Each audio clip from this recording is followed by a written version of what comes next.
일부의 마지막에서 한국은 미국이라는 거대한 우산을 잃었고 스스로 살아남아야 하는 냉혹한 현실과 마주했다. 그리고 바로 이 지점에서 우리가 알고 있는 한국군의 현대화 그리고 대한민국의 자주 국방은 시작된다.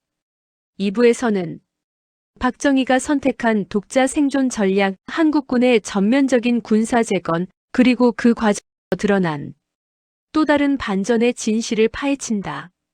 저는 반전설화의 설입니다.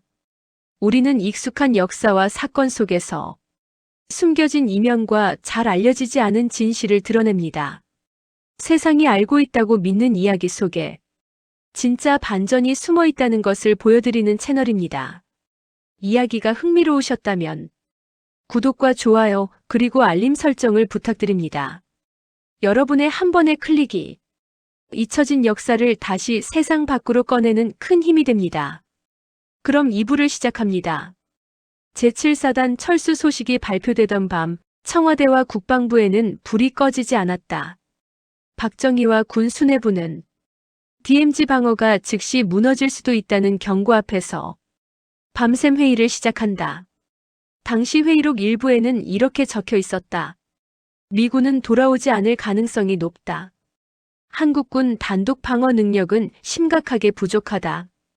박정희는 자료를 모두 내려놓고 조용히 회의실을 둘러보며 말했다. 이제 한국은 누구도 믿을 수 없다. 우리가 지켜야 한다. 그의 발언은 단순한 결심이 아니라 한국군 현대화 전체의 출발점이 된다. 바로 이 순간부터 그 유명한 율곡 프로젝트, 전방부대 개편, 장비 국산화, 기갑 전력 확충 등 이 모든 것이 일제히 시작된다. 하지만 당시 한국은 예산도 공업도 기술도 부족했다. 그럼에도 불구하고 박정희는 이렇게 결론 내렸다. 불가능해 보여도 해야 한다. 이 회의는 한국군이 미국의 지원 없이도 독자적인 체계를 만들기 위한 첫 번째 공식 선언이었다. 제7사단 철수 이후 한국군은 사실상 방어 공백 상태에 놓였다. 그러나 이 위기는 단순한 군사 문제를 넘어 대한민국의 생존 여부와 직결된 문제였다. 그때 박정희는 한국군을 전면 개편해야 한다는 결론을 내린다. 이 과정에서 만들어진 것이 바로 오늘날까지 이어지는 한국군 현대화의 근간, 율곡 계획이다. 율곡 계획은 단순한 장비 보강이 아니었다. 그 핵심은 세 가지였다. 첫 번째, 한국군의 독자적인 무기 생산 체계 구축. 두 번째, 전차 포병 방공 등 중장비 전력의 대규모 확충.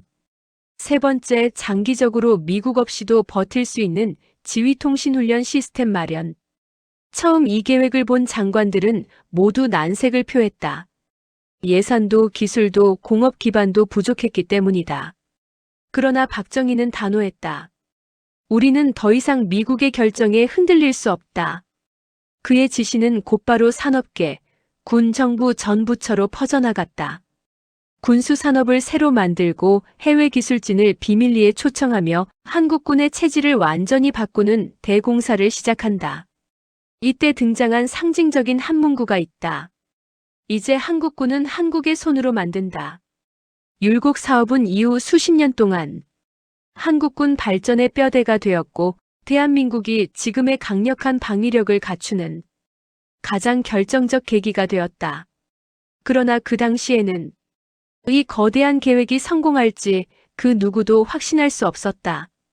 모든 것이 미국 없는 군대라는 전례 없는 도전을 의미했기 때문이다.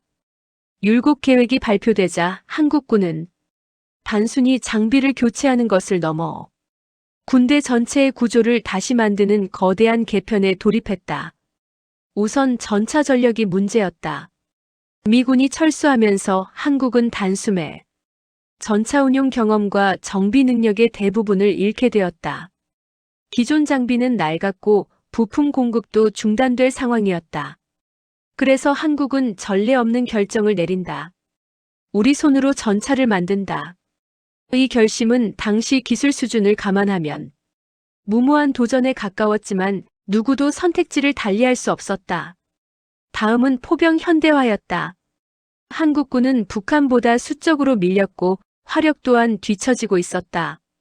이에 한국 정부는 대량의 포를 확보하고 국산화 연구를 동시에 진행하는 투트랙 전략을 시작한다. 또 하나의 큰 과제는 방공 체계였다. 미군이 운영하던 레이더와 요격 시스템이 빠져나가면 한국 상공은 사실상 비어있는 상태가 된다. 이를 메우기 위해 한국은 전파통신 전자장비 관련 기업을 직접 육성하고 방공 장비의 국산화 연구를 비밀리에 가동한다. 이 모든 과정은 결코 순탄치 않았다. 예산은 부족했고 기술은 미완성이었으며 전쟁이 언제 터질지 모르는 긴장은 매 순간 한국군을 압박했다. 하지만 동시에 이 변화는 한국군이 최초로 스스로 자신의 군대를 만든 시대의 시작을 의미했다. 위기는 한국을 시험했지만 그 위기 속에서 한국군의 미래도 태어나고 있었다. 1970년대 중반에 접어들자 율곡 계획은 서서히 결과물을 만들어내기 시작했다. 국산 전차의 초기 시제품이 모습을 드러냈고 포병 전력은 이전보다 훨씬 강화되었으며 레이더 통신 장비 또한 한국 기술진의 손으로 부분적으로나마 운용할 수 있게 되었다. 한국군은 처음으로 우리 힘으로 만든 무기를 들고 전술 훈련을 실시했다. 이는 군 내부에서 말로 표현하기 어려운 자부심을 불러일으켰다. 하지만 이 성과 뒤에는 아직 해결되지 않은 불안이 숨어 있었다.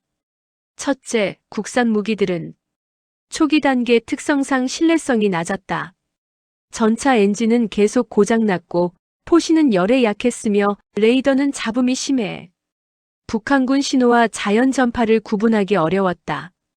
둘째, 미국은 한국의 재건 속도를 면밀히 관찰하며 한국군이 독자적으로 버틸 수 있다면 주한미군 감축을 더 확대해도 된다는 정반대의 판단을 하고 있었다. 즉, 한국이 강해질수록 동시에 더 홀로 서야 하는 양날의 칼날이 되어버린 것이다. 셋째, 북한은 한국군의 현대화 움직임을 주시하며 DMZ 근처에서 도발적 군사행동을 반복했다. 장비는 조금씩 나아지고 있었지만 전쟁이 터진다면 한국군이 감당할 수 있을지는 그 누구도 확신할 수 없었다. 이 성과와 불안이 공존하던 시기, 박정희는 이런 말을 남겼다고 전해진다. 우리는 나아가고 있다. 그러나 아직 갈 길이 멀다. 이 말은 당시 한국군의 현실을 가장 정확하게 보여주는 표현이었다. 율곡 계획은 성공의 빛을 보기 시작했지만 그 빛 뒤에는 여전히 냉전의 그늘이 뚜렷하게 드리워져 있었던 것이다. 1970년대 후반으로 들어서면서 율곡 계획은 가시적인 성과를 보이기 시작했다. 국산 전차는 초기 문제를 조금씩 해결하며 전장 투입을 고려할 정도의 수준으로 발전했고 포병과 방공 장비는 꾸준히 개량되며 한국군 전력의 뼈대를 갖추기 시작했다. 한국군은 이제 미군 없이는 불가능한 군대에서 미군 없는 상황도 대비하는 군대로 변하고 있었다. 그러나 이 변화의 이면에는 여전히 많은 과제가 존재했다. 첫째, 전력 현대화의 속도는 북한의 군사적 도발과 비교할 때 늘 시간에 쫓기는 형국이었다. 둘째, 미국은 한국의 자립 노력을 긍정적으로 평가하면서도 동시에 한국이 스스로 방어할 수 있다면 미군 감축을 더할 수 있다는 정반대의 판단을 내리고 있었다. 한국은 역설적으로 강해질수록 더욱 혼자가 될 위험에 직면해 있었다. 셋째, 국내 경제 상황 또한 문제였다. 산업화가 빠르게 진행되고 있었지만 국방비 증가 속도를 따라잡기는 쉽지 않았다. 국산 무기 개발은 어마어마한 비용을 요구했고 그 부담은 국가 전체를 압박했다.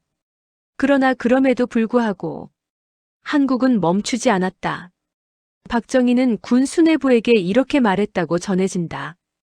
우리가 준비를 멈추는 순간 국가의 미래도 멈춘다. 그의 말처럼 한국군은 절망적 위기 속에서도 한 걸음씩 전진하고 있었다. 그 시대 한국군의 모습은 이렇게 요약된다. 스스로 서기 위해 고통스럽게 성장하는 군대. 그리고 여전히 남아있는 긴 질문. 과연 한국은 진짜로 미국 없이도 버틸 수 있을까? 오늘 우리가 살펴본 이야기는 그저 과거의 군사 개편이 아니라 대한민국이 스스로 서기 위해 어떻게 절망 속에서 길을 찾았는가에 대한 기록이었습니다. 미군 철수의 공포, DMZ의 방어 공백, 끝없는 기술 부족과 예산 압박. 그 모든 위기 한가운데서 한국군은 스스로의 힘으로 일어섰습니다. 그 과정은 고통스러웠지만 바로 그 속에서 지금의 대한민국 국방력이 태어났습니다. 지금까지 반전설화의 설이었습니다. 오늘의 이야기가 흥미로우셨다면 다음 반전의 순간을 놓치지 않도록 구독, 좋아요, 그리고 알림 설정 부탁드립니다. 여러분의 한 번의 클릭은 잊혀진 역사와 가려진 진실을 다시 세상에 꺼내는 힘이 됩니다.